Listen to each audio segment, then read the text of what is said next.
Whether you have had a routine scheduled surgery or an unexpected emergency surgery, you are now looking forward to the days after recovery when you are feeling yourself again. But first, you must take an active role in your recovery. Do all you can to prevent infections, including pneumonia. Prevent deep vein thrombosis. Start moving. And manage your pain to ensure your recovery goes smoothly and to prevent complications.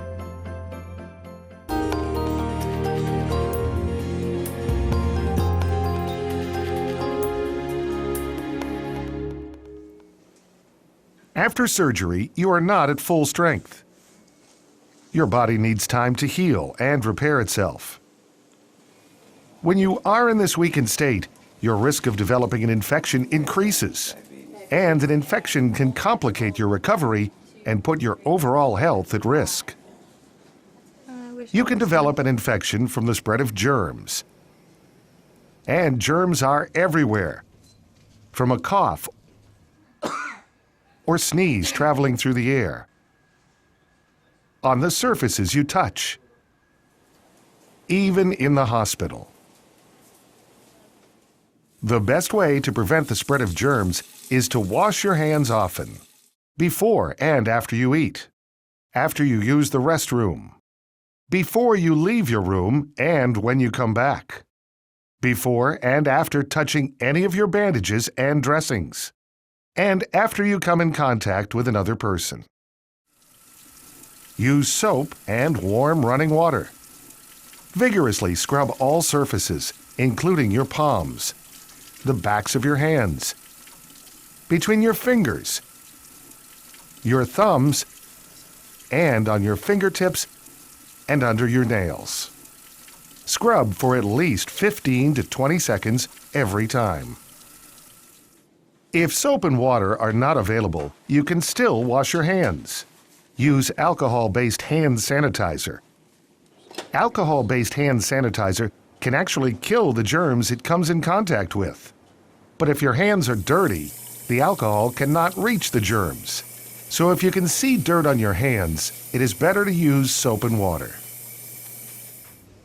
Visitors and hospital staff may carry germs with them as well. Protect yourself. Speak up and remind them to wash their hands each time they come into your room and each time they leave. In order to protect against germs, your bandages need to be changed on a regular basis, and the surgical site needs to be cleansed properly. If you notice your bandages are wet, dirty, or starting to come off, let hospital staff know so they can change them. And when hospital staff change your dressings or bandages, make sure they wash their hands before and after treating you, and that they are wearing proper protective equipment, like gloves. Tubes and catheters can increase your risk of developing an infection. The longer they are in your body, the more at risk you are. Talk to your healthcare provider about removing the tube or catheter as soon as possible. While it is in, make sure you follow your healthcare provider's instructions to keep it clean and sanitized. While you recover, watch for signs of infection, including fatigue. You may feel more and more tired each day instead of steadily getting better. A fever, chills, vomiting, or diarrhea. At the surgical site, you may notice the area feels hot and may be red. The area smells foul. Increased swelling around the incision area. Tenderness and soreness. And drainage from the wound site. If you do notice any of these signs of infection, tell your healthcare provider right away. The faster your infection is treated, the faster you can get back on the road to recovery.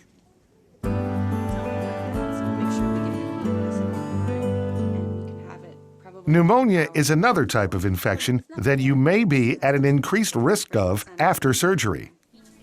Pneumonia is a buildup of fluid in the lungs and can be serious.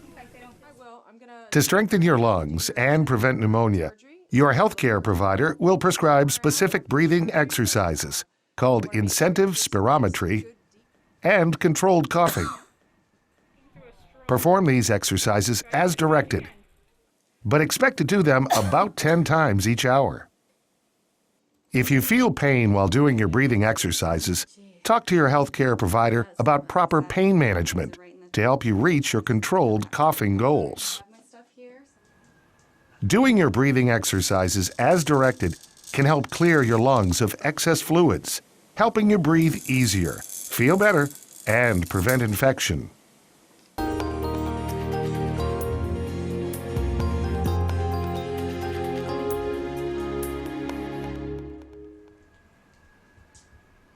During long periods of inactivity, or because of damage to the blood vessels, blood can pool deep inside your legs and feet, causing a blood clot to form. This is called deep vein thrombosis, or DVT. This clot can then travel to the heart or lungs and cause severe complications, even death. As you recover from surgery, watch for signs of DVT.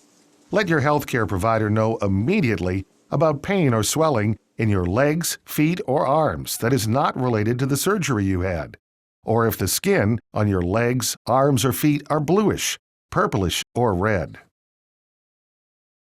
To reduce your risk of developing a blood clot, you need to increase your blood circulation. There are several ways to do this after surgery.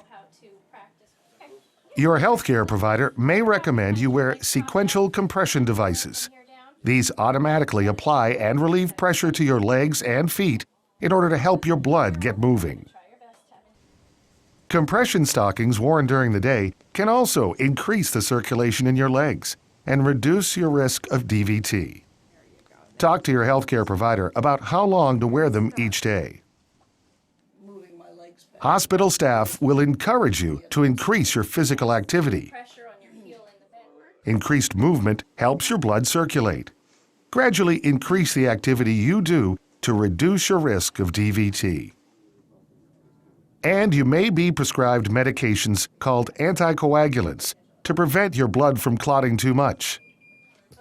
These medications can be powerful, so take them only as directed.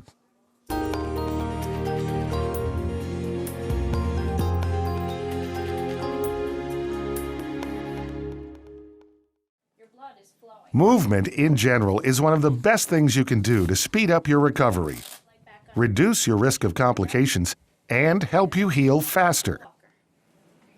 Increased movement gets the blood circulating, so it cannot pool and form a clot. This can reduce your risk of DVT. And increased movement causes you to take deeper breaths, which will help keep your lungs clear and reduce your risk of pneumonia. So get moving as soon as you can after surgery. But remember, your body has gone through a lot and needs to heal and repair itself. To get the strength needed to do both move and heal, eat healthy foods. Talk to your healthcare provider about healthy food choices you can make while you recover. Can you try moving your foot up and down? When you are ready to begin moving, start with small movements. Lower body exercises like leg lifts and ankle rotations are small movements that can get your blood moving. Change positions in bed often, at least every 2 hours. Although you are still in bed, this movement can prevent pressure ulcers, also called bed sores, skin damage that can take a long time to heal and slow your recovery. If you feel any soreness or tenderness on areas like your heels or elbows, tell the hospital staff quickly so they can help you reposition more often. Gradually build your strength to get into a sitting position. Eventually, you will be ready to take a walk.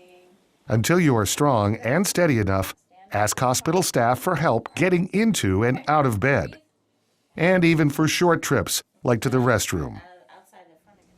Use the call button on your bed when you need assistance. You do not want to fall to complicate your recovery. Always wear shoes or socks with treads so your feet can grip the floor, giving you added support. This can help you avoid slips and falls. Use the handrails in the hallways for support. And be sure to listen to your healthcare provider and your body. You are recovering from surgery and still need to regain your full strength. Do not start any new activities without talking to your healthcare provider first.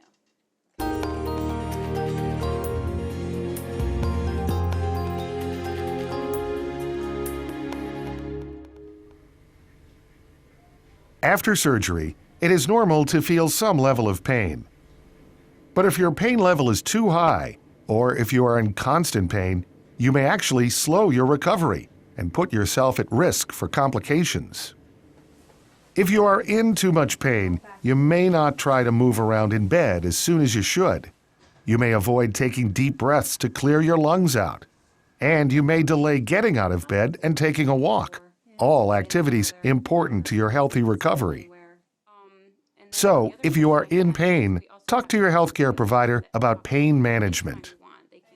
If you wait until you are in severe pain, it may take a lot of medicine to get your pain back under control. It's better for you to take a little medicine as you need it. Medication may not take all the pain away, but can make it more manageable.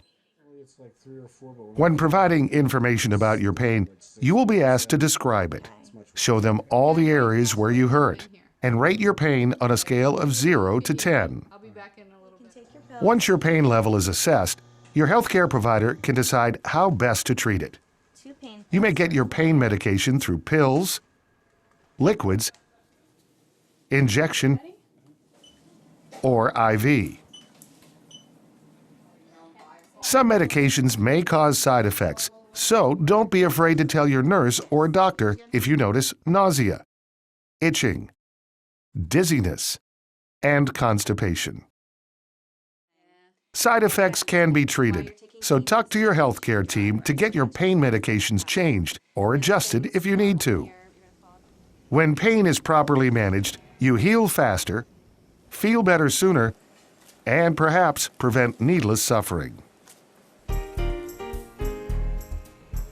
During surgery, your doctors work to repair a health problem and help you feel better. Now, during your recovery, you can work to prevent complications that can slow your recovery and put you at risk for another health problem. Take an active role in your recovery. Remember to do all you can to prevent infection. Wash your hands. Keep your bandages clean. And properly care for any tubes or catheters. Do your prescribed breathing exercises to prevent pneumonia. Increase your circulation to avoid developing blood clots. Get up and move with the help of proper pain management.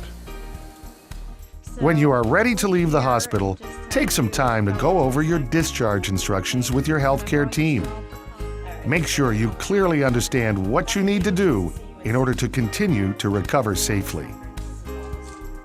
At home, follow your discharge instructions carefully and make sure you schedule and attend your follow-up appointments.